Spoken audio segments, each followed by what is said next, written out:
I really got to release my inner cow. Can you stick this in a Commodore 64? Well, yeah, you kind of sort of can. Let's go check it out. With a video on this game, KC Munckin, also known as Hapelaar or Glouton et Vourage, Supermanfa Gufferen. This actually is a Pac-Man game that was released on the Philips Videopac. It got shelved because Philips or Magnavox actually lost the lawsuit from Atari, I believe, because it was too close to Pac-Man. Now, ever since I got the Commodore 64, I was always trying to create a game like this on the Commodore 64. And I tried with sprites, and I tried in BASIC, machine code, compiled BASIC, all sorts of stuff, but I never actually got something that really looked and worked like this on the Commodore 64. Well, Pretzel Logic, this year in 2022, Ed Everett actually recreated KC Munckin on the Commodore 64. And this game has also been brought out on the Atari 7800. It has a KC Munckin port. What is most vital is actually Maze Zero. A lot of people play Maze Zero. On the Munchkin 64 game, Maze Zero is very prominently there, but on the 7800 version, Maze Zero is not there, and you can only program it in. Yeah, what do I think of Munchkin 64?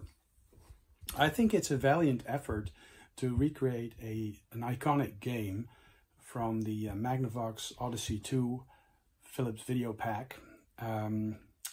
And it really looks and sort of plays the part. And you really can get very far in the game by just going with your reflexes that you know from the old game. The pills, the power pills, they behave in a different but aberrant way. They are just like all over the place. They're just different, and also the ghost logic, these critters that pursue you, is also different, but similar enough for me not to be totally, you know, in the dark about where they're going. But it's yeah, it's a different if it's a different version. What I don't like necessarily is the fact that it defaults to music, but that's just my preference. The music in it actually is quite interesting. It's a very nice and happy tune. There's also some enhanced modes. There's an arcade mode that I'll play second, where basically the maze changes like Miss Pac-Man does, the Miss Pac-Man game does. So it is more diverse, and it also has a disappearing maze at some point, and it's actually quite an interesting gameplay. What does not necessarily work as well is the changed graphics, the munchers, the ghosts that are pursuing you in the arcade game. It is not always very clear whether or not you are vulnerable to them or not, because the changes in their appearance is just not very clear.